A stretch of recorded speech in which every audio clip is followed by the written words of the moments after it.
The Pikmin franchise was never anything that I got super big into. I remember a neighbor kid down the road from us. He had it on the Nintendo GameCube back in 2001, and I would go to his house and I'd play it every once in a while. And I think my brother may have rented it once or twice as well from the long, you know, Blockbuster, rest in peace. But it was never in the house, so I never really got too much of a chance to play it. And even as I got older and other games came out, not to mention all the spin-offs, which we're not really going to talk too much about, but I didn't really get into it. I never found myself coming back to it until I saw Pikmin 3 was released on the Nintendo Switch. So I obviously got a little bit of interest because I, well, love my Nintendo Switch. And then I eventually, all the rumors and rumblings with, what was going on with Pikmin 4 with all the development issues and stuff like that, and like the fire that apparently they lost all the files with or whatever happened.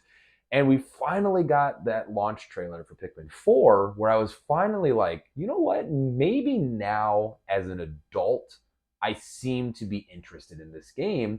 And I'm so glad that I took a chance on Pikmin 4 because it ended up being one of the best games I've played so far this year. Definitely the most cozy, fun little game with some excitement thrown in at the same time. So if you didn't know, Pikmin actually first came out on the GameCube in 2001 and sold a whopping 1.60 million units. I didn't realize that it did that decent.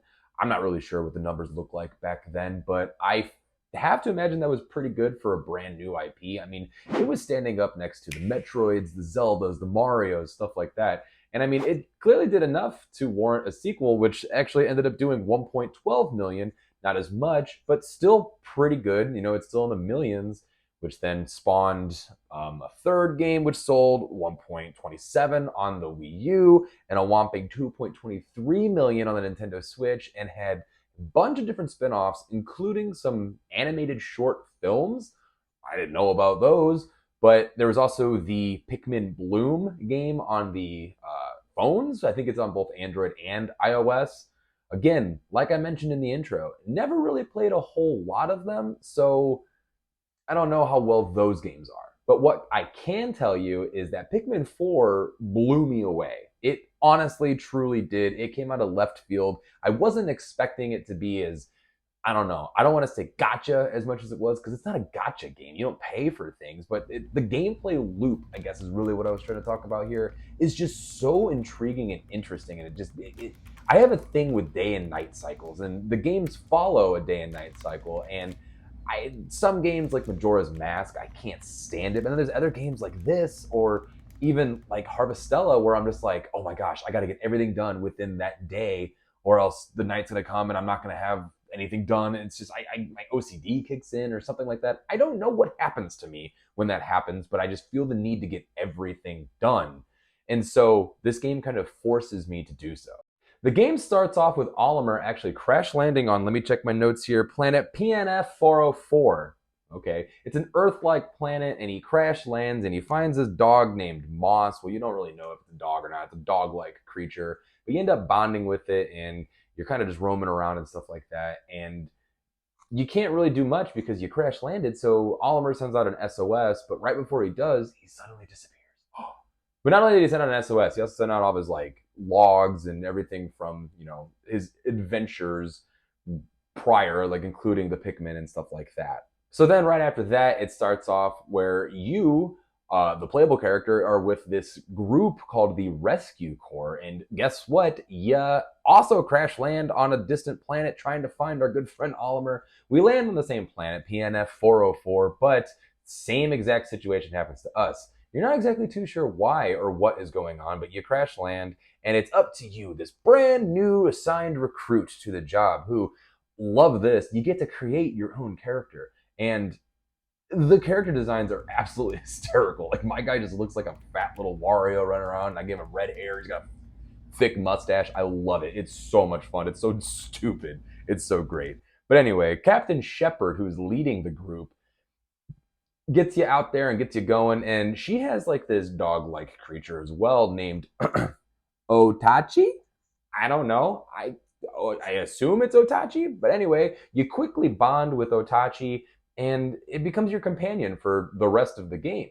So the game basically plays just like the other Pikmin games. There's a day and a night cycle, and you get Pikmin. You find the different Pikmin throughout the game, and each game has given you different types of new Pikmin, and this is no different. I'm not going to spoil too much about the different types of Pikmin and stuff like that in this game, but one of the new ones that we saw in trailers before the game came out was the Ice Pikmin, which, freezes things. It's pretty decently cool. Love it. So you get all these new Pikmin. You find red, yellow, blue, ice, all these ones pretty early on in the game, and you just kind of start your adventure. You're looking for Olimar, and you're also trying to figure out where is the rest of the rescue corps, because they kind of got separated when you crash landed, and they made an emergency, ejection before you hit the planet. So you're running around and you're trying to find all your teammates, and as you find more and more of your teammates, you start to unlock different types of things that you can do with them. For example, with Captain Shepard, you have this ability to train Oatchi, and he can learn all sorts of different types of different, like unique abilities like healing, digging faster, being stronger, because you can use Oatchi to attack enemies. You can use Oatchi to also help dig in giant piles of dirt. You can eventually ride on Oatchi. As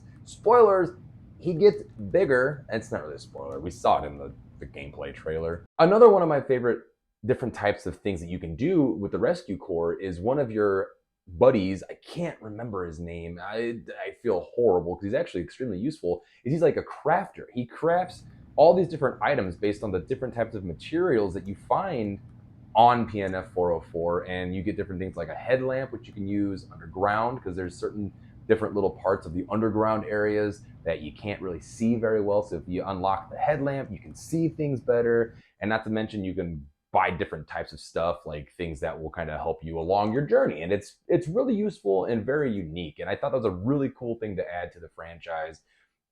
It might be in Pikmin 3. I don't know. Pardon my ignorance. I didn't play it before this. I played 1 and 2 a little bit as a kid and then just beat 4. Sorry, but the truth. So with all that out of the way, that's kind of like the meat and potatoes of the game. I mean, the other part is trying to rebuild your ship. Essentially what you're doing is you're finding a bunch of different types of items throughout the game that are sparkly, which contains sparklium, which guess what, is used to repair your ship. And you have different types of missions in each one of the different areas you unlock. Your main one obviously is to find Captain Olimar. Then the other ones are kind of like to find, and rescue everyone from the rescue corps that got separated. But you're also trying to find enough sparklium to repair your ship. So it's kind of cool. It gives you 4 different types of things to do all at once, and you kind of can, as you're playing through, knock them out one at a time. And there's some twists and turns in the game, and some things happen, and you learn a bunch of different stuff as to why you crash landed on PNF 404. But again, I'm not going to go too much into spoilers because this is not a spoiler YouTube channel. I don't like to do that for you guys. I want you to enjoy the game and play and learn and figure it out as you go. This game is gorgeous. Now that I've got the story and the main meat and potatoes of the game out of the way, I really wanted to talk about how we're 7 years into the Nintendo Switch, 6 or 7 years. I can't honestly remember at this point. And we're still getting games, first party games, I should say, that look and play as smooth as this does. Like, this is up there easily in the top 5 best looking games, right alongside Luigi's Mansion 3, dude. Like, it blows me away every time I load it up. It's like Metroid Dread, beautiful. Luigi's Mansion 3, outrageous with those colors, especially on the OLED. You know me, I love the OLED. And then now Pikmin 4. It is so gorgeous. And the music and the sound design, everything about it. I love getting immersed into this world and kind of just zoning and turning everything off. I get my AirPods out, I plug them in, I'm just synced up, playing the game, kind of just forgetting about what's going on in my world, and just really focusing in on going through the missions and trying to find my boy Olimar. We gotta save him. We gotta bring him back home. The game is just so cozy. Like I mentioned, it's got a day and a night cycle, so I kind of find myself just kind of playing along and just really sinking my teeth into it. I feel like I'm trying to get as much done as humanly possible during the day and night cycle. So I'm trying to get through everything. And that's why I'm so hyper focused and just fixated on trying to find all the sparklium parts inside of each one of the areas, trying to find and rescue everybody from the rescue corps, unlocking the mysteries of PNF 404. Man, I can't stop gushing about how much this game just really intrigued me. And I really wasn't even like that excited. I was hyped for it, especially for like other people on the internet. Like I saw people were going crazy about this game, and I really wasn't that excited. I was like, "Oh yeah, cool, a new Pikmin game. Okay, it's on the Nintendo Switch. I'm gonna get it. I get almost every first-party Nintendo Switch game, so yeah, so happy to say that I absolutely fell in love with it, and it easily became a contender for my game of the year, and that's including previous company Tears of the Kingdom. So I mean, it's standing up to some of the giants out there, and I'm very happy about that. So, what did you guys think about Pikmin 4? Did you guys play it? Did you like it? I loved it. I'd love to know what you thought about it. So, why don't you leave a comment down below and let's kind of just talk about it, guys? I want to know. Do you like Pikmin 4? Do you like the Pikmin franchise? Let me know down below and let's have some fun. Make sure you guys hit that like button, subscribe to the channel if you're new. Totally forgot to say this earlier. Doesn't really matter. You guys will do it. I love you. Thanks so much for watching the video, and I'll see you guys in the next one. Peace.